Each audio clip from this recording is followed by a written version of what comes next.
We're here because free speech is under attack. We're here because people are being convinced that socialism works. We're here because people are being judged guilty until proven innocent. We are fighting back with facts. This is not a safe zone, so buckle up, Buttercup. This is the raw, naked truth.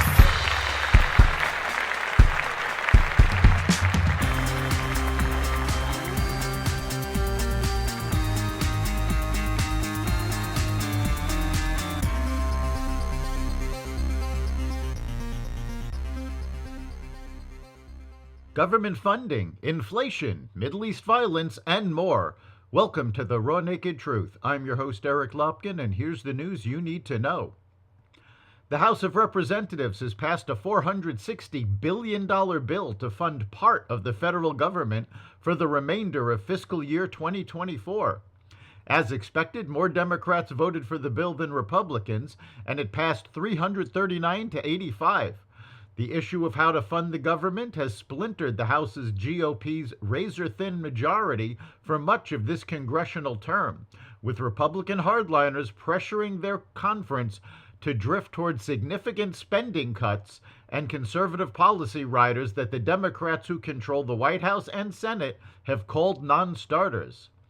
The 1,050-page bipartisan legislation is a package of 6 bills dealing with departments and agencies whose funding expires on Friday. Agriculture and the Food and Drug Administration, the Justice and Commerce Departments, Energy and Water Development, the Department of Interior, and Transportation and Housing are all in this bill.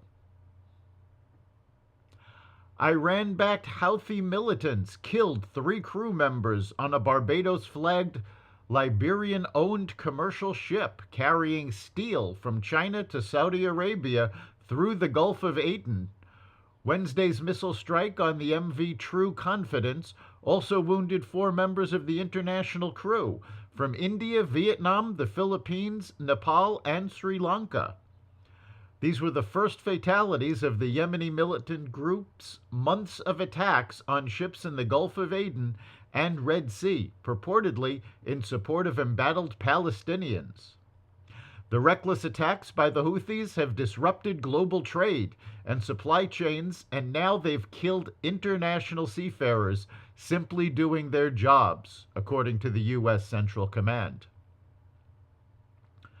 President Biden is expected to propose raising taxes on large companies in his State of the Union address on Thursday, taking aim at executive compensation as he lays out a campaign year message that contrasts with that of rival Donald Trump and his tax agenda.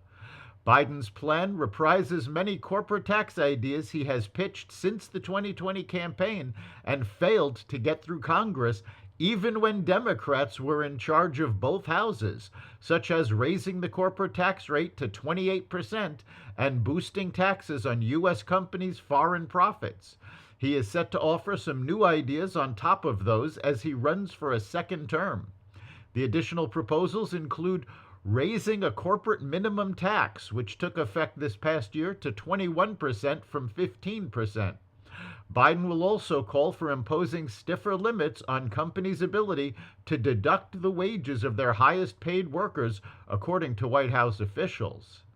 Increasing taxes on business is an increased cost, which generally gets passed on to their customers, further making inflation harder on the average American. A controversial $24 receipt from a Five Guys restaurant has recently put social media users up in arms. An X account named Wall Street Silver published a picture of the viral receipt, which he said he took from Reddit on March 1st. The receipt shows a $21.91 total for a bacon cheeseburger, soda, and small fries.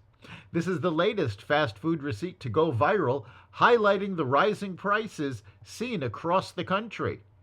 Restaurant operators are facing increasing costs as inflation pushes the cost of food up and rising minimum wage laws force employee costs higher. These costs are then passed on to the consumer. That's the raw naked truth. You can catch every episode of The Raw Naked Truth at xvadio.com, the Apple Podcasts app, Google Podcasts, Spotify, iHeartRadio, Audible, Amazon Music, and other platforms that respect freedom of speech. We'll see you next time.